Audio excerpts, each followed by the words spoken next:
There were so many things that Twilight felt as she slowly picked herself off the ground. Confusion of what was going on. Exhaustion from whatever ordeal she had just went through. Anger at what that monster Alexander did to her best friends. And of course, pain. Lots of pain. She had never been in this much agony in her life. At least, not as far as she could remember, though that was not saying much. The instant that Twilight raised all fours, a sudden stab of pain ran up her front left leg, and she collapsed again. Letting out tired moans of anguish, Twilight forced herself to look down at the offending limb, and cringed. Legs were not meant to be bending at such an extreme angle. Twilight felt like crying. Her leg was broken. She'd also pulled a few muscles near her hind legs, and maybe a few more cuts and bruises here or there, but they were considered negligible at the moment. With a broken limb, she was essentially immobilized and helpless. Anything could come and get her now, and then she would not even be able to run. Pain, agony, soreness, ache. There were so many words for a single feeling, it seemed. And why wouldn't there be? Ponies have experienced every kind of pain since they first founded Equestria. Throbbing, stinging, suffering, anguish. All of it was running through Twilight's mind. So, this was how it would all end. A shattered leg bone, struck down with a torturous amounts of pain, and left to die in the bottom of an old elevator shaft. Elevator shaft. Right. What was once her only ticket to freedom was now a one-way trip straight to the Grim Reaper. All that she had left to do was wait, and before long, whatever dark force behind everything that night would soon come around and claim her. Twilight was actually regretting the fact that the fall didn't just kill her outright, rather than letting her live and continue to suffer. It was nearly pitch dark in the shaft's bottom, although faint light was visible from a door-shaped opening roughly 2 meters up. The elevator cage itself was utterly destroyed, and pieces of metal fencing that made it up were scattered here and there. It was a wonder Twilight managed with just a broken limb. The dragonfire lantern had fallen down the shaft with her, and the fire had been snuffed out from the impact. Her saddlebags had been thrown clean off from the crash, and the contents were strewn about here and there.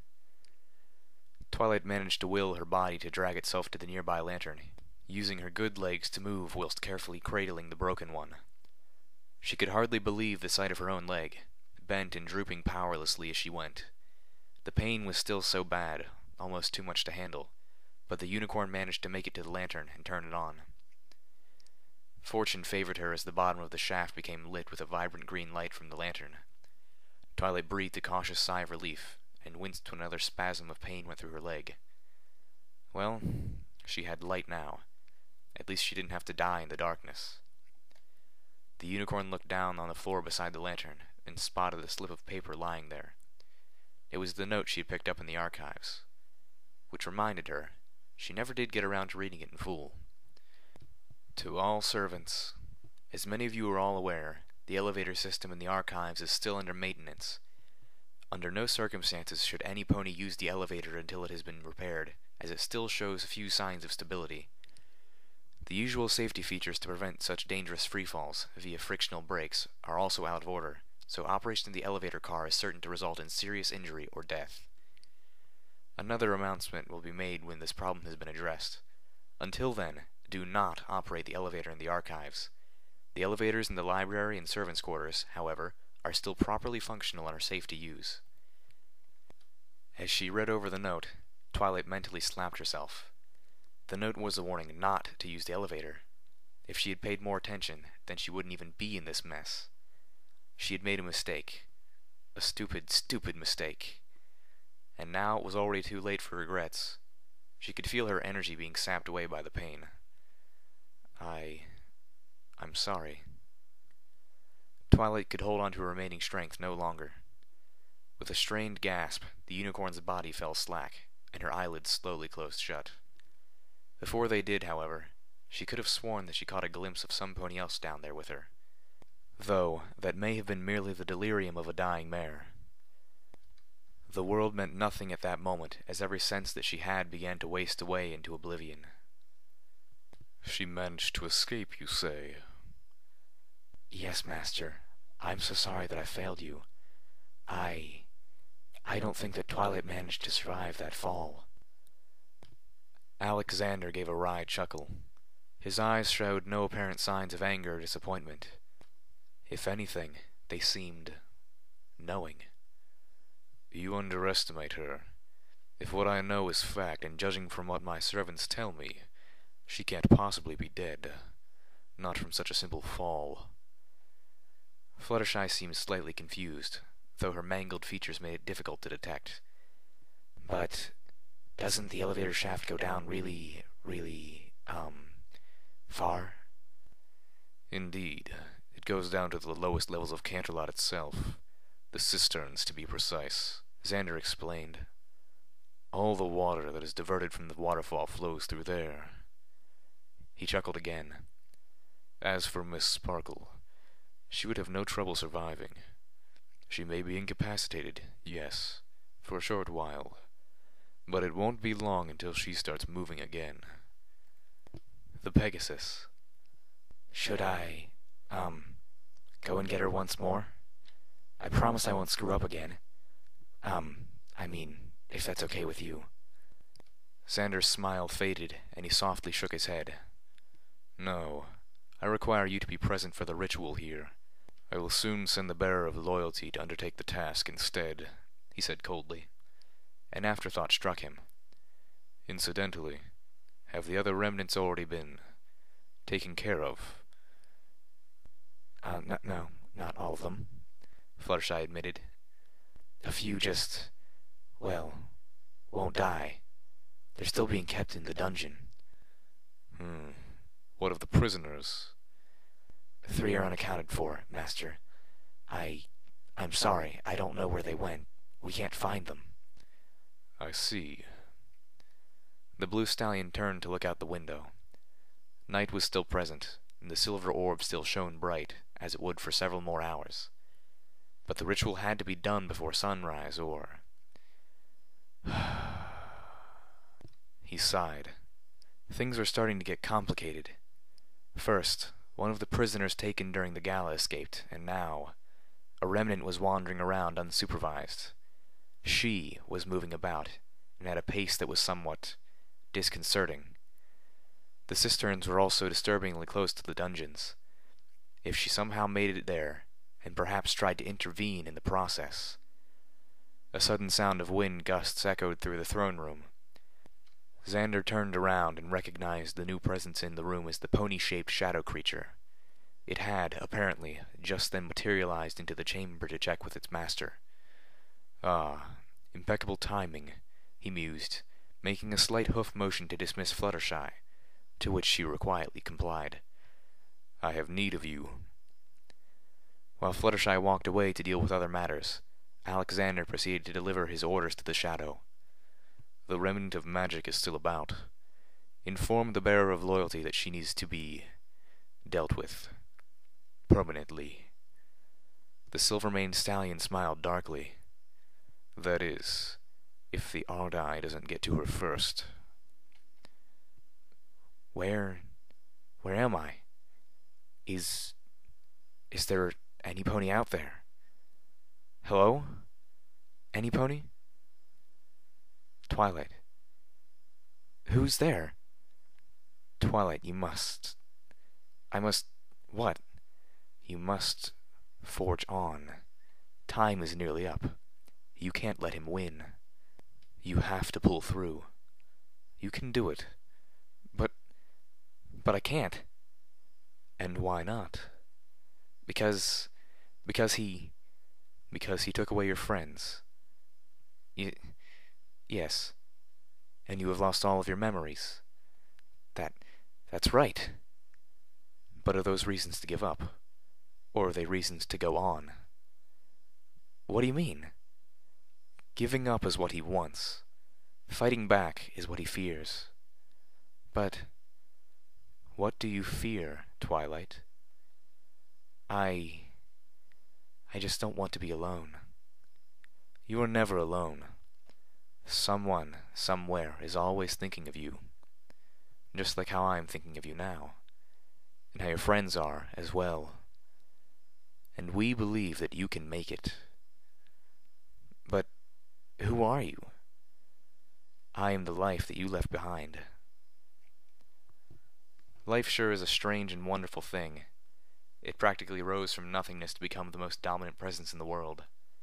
Animals, plants, ponies, and more. But if history teaches us anything, it's that life is extremely durable, not to mention very persistent. In Twilight's case, her eventual reawakening was a prime example of such persistence and durability. Common ponies would have died instantly from such a fall. She'd somehow managed to hold on to consciousness with cuts, scrapes, bruises, and a broken leg, but was otherwise intact. And when she lost her senses again, Twilight woke up not even 20 minutes later. What happened? The pain was still there, but now it seemed dull, like the aches of an old war wound or something. Her leg was still the epicenter of it, but it was something that would be manageable. With a grunt of effort, Twilight managed to heave herself off the floor. Pain shot up her leg again, but it wasn't enough to make her fall. Twilight examined the sore leg closely. It was still bent rather strangely, but otherwise seemed okay. Somewhat okay, in any case. To her, it wasn't the most important thing on her mind. The most important thing was, after a moment of quiescent consideration, the fact that she was still alive. I'm alive. But that shouldn't be right. My leg was broken. I could feel my life just fading away. Another thought occurred to her. And what was that weird dream I had? Twilight shook her head. Now wasn't the time to think about things that only served to make her head ache more than it should. She had to find a way out of this place, and fast. Looking around her, aided by the glow of the still-lit dragonfire lantern, Twilight remembered that she was still in the bottom of the elevator shaft. The twisted and mangled remains of the elevator cage around her reminded the unicorn of her brush with death. At first, Twilight was afraid there was no possible place to go, but that fear was soon quashed when she spotted the familiar outline of a door on the opposite side of the shaft. A sign placed on the door read, "Cistern, maintenance workers only." There wasn't any place else she could go, so she quickly decided that the best option at this point was to keep moving. If Fluttershy, or any pony with a not-so-nice intention for that matter, was still hunting her, then staying down here and hiding wasn't necessarily the best option. The broken leg, however, was still a problem. While it still somehow seemed to heal miraculously on its own rather fast, it still hurt too much to put weight on it. That would no doubt be a serious issue if, say, another monster finds her and decides to chase her around again. Nay, it would most likely be a potentially deadly issue. Would she even risk it? Twilight was at an impasse. She could stay and try to heal some more, and possibly be found by some pony she wouldn't want to be found by. Or she could go out there and risk a handicapped journey where a single misstep could mean the difference between life and a very family-unfriendly death. If only there was a third option. Oh, wait. Didn't she pick up a bottle of laudanum back in the archives that she hadn't used yet? Ah, of course, she nearly said out loud and hobbled over to the saddlebag on the floor. Twilight carefully checked both pockets, but to her horror they were both empty. It was then that she remembered that the contents, papers, the crystals, were all strewn about from the fall she had, and the laudanum was likely among them as well. Well, great. Exhaling sharply with frustration, Twilight began to carefully scour the floor of the elevator shaft for the blue bottle of healing brace. To her growing worry and anxiety, she couldn't find it anywhere. There were just those red crystals spread about here and there. They were important too, yes, but weren't what she was looking for specifically. Darn it! Where could it be? Oh no, don't tell me that I lost it. Alas, it was true. Twilight searched every corner of the relatively tiny shaft, looking under objects and on top of them. She couldn't even imagine how she could have lost the bottle of such precious medicine so easily. Twilight concluded after rigorous searching that she must have dropped it somewhere out in the archives, likely when she was being chased by Fluttershy. As if she didn't have enough problems already. With the third option eliminated, and the first one long since discredited, the unicorn had no choice aside from the second, leaving the seclusion of the shaft and venturing forth. Sighing with resignation, and cringing as a slight wave of pain throbbed in her leg again, Twilight managed to gather up whatever items she could scrounge up, and put her saddlebags back on, picking up the dragonfire lantern with her mouth again. A last look around at the tangled mass of the elevator she once rode in reminded her of how just about anything could go wrong in this place. Twilight took a deep breath and released it. "Here goes nothing," she muttered through her teeth, and gently pushed the door open. Water. There was a lot of water. The room she had just entered was a long, wide corridor, running both the left and right directions. She wasn't concerned about there being a lighting problem here. In fact, the whole place was lit quite well enough for the unicorn to stow the lantern back in her saddlebag. Torches lined the walls on both ends, still wreathed in orange flame. But Twilight had learned to be wary even of the best lit areas, thinking back to the old archives, and was ready for any sudden shift in mood. In the center of each corridor was a valley-shaped depression, where a flow of clear shallow water was flowing freely down the way. To either side of the water channel was a concrete walkway, where the staff may have presumably traveled alongside the water flow while on maintenance duty. The current of the water may have also suggested where a nearby exit was, and at present it was flowing in the right direction.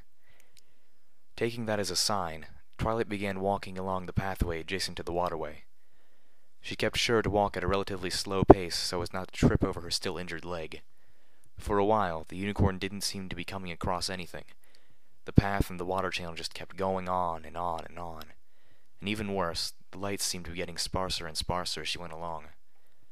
But then, Twilight could see something, just at the edge of her vision.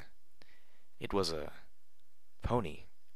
Wait, another pony. She stopped herself and spent a moment gazing at the figure in the distance. Whoever it was, the pony was walking on the opposite side of the water channel, and hadn't seemed to have noticed Twilight yet. Walking forward with more caution this time, Twilight struggled to get a better look at the equine. The ever-growing dimness made it difficult, but she was able to make out that it was a gray-coated earth pony mare, with an ash-black-colored mane and tail. Was that another pony that she knew before? Or was she just a random pony that she didn't know, like Raindrops? If anything was certain, this mare certainly wasn't prodding any familiar nodes in her mind. Once Twilight had gotten close enough to see the gray mare in full view, she thought about calling out to her, to see if she was all right. But the other pony had beaten her to it. Rather, the other pony had spotted Twilight, putting on a look of utter horror and turning tail and galloping away while letting out whines of fear. "Wait! Wait!" Twilight found herself calling out, and started to chase after her, though it quickly turned into a hobble on account of her leg. "Don't go! I can help!" The other mare either didn't hear or didn't care, as she kept running and was momentarily out of sight. Twilight slowed her steps to a halt and sighed miserably. Great, she thought. Another pony that looks like she might have needed help, and she just runs off for some reason. What is going on in this place? Whoever that mare was, she was gone. Twilight decided to just forget about it. Who knows, maybe she was just seeing things. There would have been stranger things that had happened that night. There weren't any bridges that connected both sides of the walkway, so when Twilight decided to try her luck searching the other side, she had to walk down the slope of the channel and wade through the waterway. The current of the water wasn't at all strong, thank goodness, but it was deep enough that it went up to Twilight's neck. It was nice and pleasant, actually. The cool water felt satisfying, and it did wonders to help dull away the pain in her leg even more. All the dirt, dust, and grime that had gathered on her coat washed away as well, so Twilight took advantage of it and gave herself a short bath. She didn't know what this water was used for, or where it came from, but it hardly mattered at the moment. Twilight was actually, for a change, enjoying herself for the moment. She briefly forgot about her desire to cross to the other side, and chose to continue on half walking, half swimming down the cistern corridor. She sustained this behavior for a couple of minutes, until a distant sound made her pause. Splash, splash, splash. It sounded like some pony, or something, was slogging its way through water that was at least higher than the knees.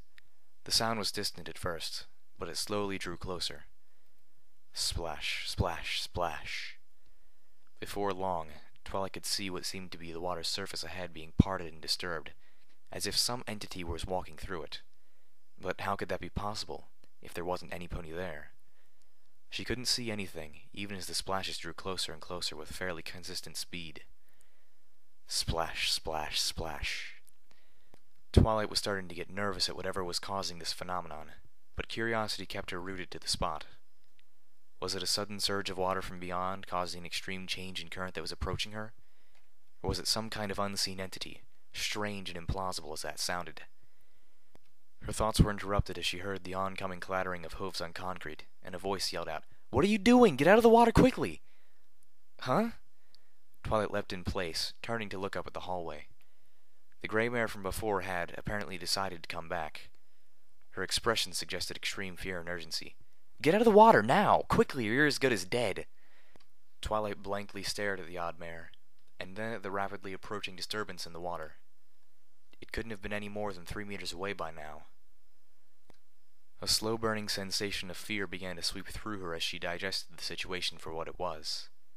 Splash, splash, splash. That thing in the water probably wasn't friendly. For Celestia's sake, out of the water! At that, the unicorn snapped back to reality. She started to panic and began paddling madly towards the other end of the waterway. The depth of the water greatly impeded her movement, but it didn't even seem to slow the mysterious invisible thing in the water. The gray mare, meanwhile, had slid down to the edge of the slope to get as close as possible to Twilight, and held out her foreleg towards the unicorn. "Here, take my hoof, quick!" Twilight wasn't going to turn that offer down. She stuck out her good hoof towards the earth pony, still struggling to get ashore on her own, and the pony managed to grab onto it. "Gotcha!" With a mighty pull, the gray pony managed to haul Twilight onto the cobblestone-lined slope of the water channel, safely on dry land. And not a moment too soon, as the strange entity in the water had just made it to where Twilight was in the water a moment ago, and stopped. The splashes suddenly ceased, and the corridor became oddly silent. Twilight managed to heave herself back onto the proper walkway, and the mare followed after. "Thank you, for helping out," Twilight managed to say to her savior as she shook the excess water out of her coat.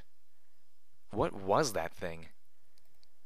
The mare cast a look with her amethyst eyes at where the thing in the water was. "I honestly have no idea, but from what I know, it only attacks things in the water," she explained. "It's invisible as well, which is quite strange. As soon as you step in the water, no matter where you are, it can find you. That is, as long as you're in the water. Outside of the water, well, not so much." Twilight grimaced at the thought of nearly being killed by something she couldn't even see. There appeared to be more strange things in this castle trying to kill her than she thought. "Well, thanks. Again. I had no idea what I was in, and I didn't really think it was that dangerous." "That's what a friend of mine thought as well, until—" The mare shook her head briskly and shivered. "Never mind. To be honest, I thought you were one of those other creatures I'd seen around here, so that's why I ran away earlier.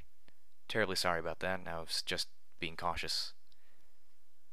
"Creatures?" Twilight repeated, her thoughts drifting back to Fluttershy. "What would make you think I'd look like one of them?" The gray earth pony kicked at a pebble absent-mindedly. "Well, your coat and mane were absolutely filthy and extremely unkempt." She chuckled. "Looking at you now, I suppose you did require a brief bath." Twilight hadn't really thought about it, but she was pretty dirty earlier. The crash in the elevator shaft hadn't helped matters on that front either. She supposed that somepony might mistake her for a monster. "I guess so. Anyway, I should probably find a way out of here." "Oh?" The mare suddenly perked up. "I presume you're like myself, then? That is, trying to find a way out of this—" She made a noise of evident disgust. "Luna-forsaken pit of despair." "Actually, I'm trying to save my friends, or whatever might be left of them." Twilight bit her lip. "The only problem is, I took a wrong turn and here I am." I see." The mare looked away for a moment, a blank look of quiet consideration on her face, and then she turned back to Twilight. Obviously you lack a good sense of direction. That vacant look in your eyes gives it all away." Twilight stammered for a moment, somewhat taken aback by the bluntness of the statement. Well, I wouldn't say it's bad, but I do feel kind of lost sometimes." "Listen here, I've been around Camelot for years, so I know many of the paths through the castle and grounds. If you wish, I could show you the way out of the cisterns. You'd be on your own from that point forth, however." "You'd Do that? For me? Mainly because I can't trust you not to have a close encounter with those beasts again. It's for your own safety, really. The gray mare turned to walk down the path along the channel and called back to Twilight. It's not far. Just be careful not to stray back into the water.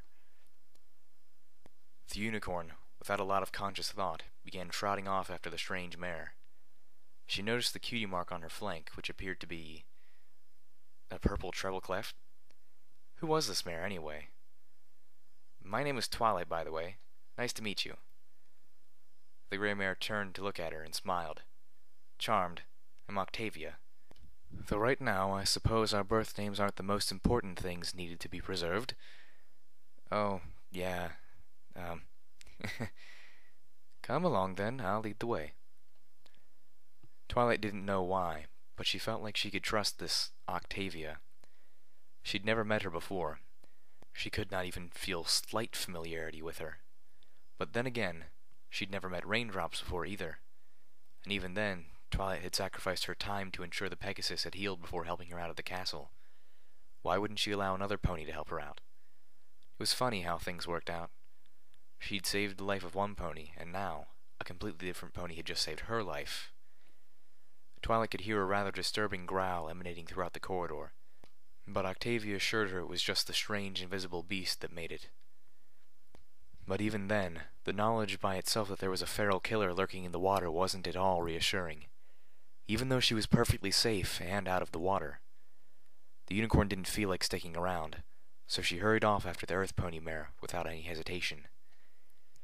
As it seemed, Twilight had experienced a lot of pain so far that night. Not necessarily just physical pain, either, like when she barely survived the elevator crash with a broken leg, the mysterious mending of which had since then baffled her still, but emotional and psychological pain as well. Knowing that her best friends were either being tortured as she walked, or had been made into possessed monstrosities by Xander was almost too much for her to handle. Fear, in retrospect, can also be considered a type of pain, and there was plenty of that to go around in this castle. Being chased around, backed into corners, being isolated in darkness with nothing but a lantern for company. It was all very taxing on Twilight's sanity, and even then, she had persevered. After all, what doesn't kill you makes you stronger, right? Even then, Twilight still had no idea what kinds of suffering awaited her in the coming hours.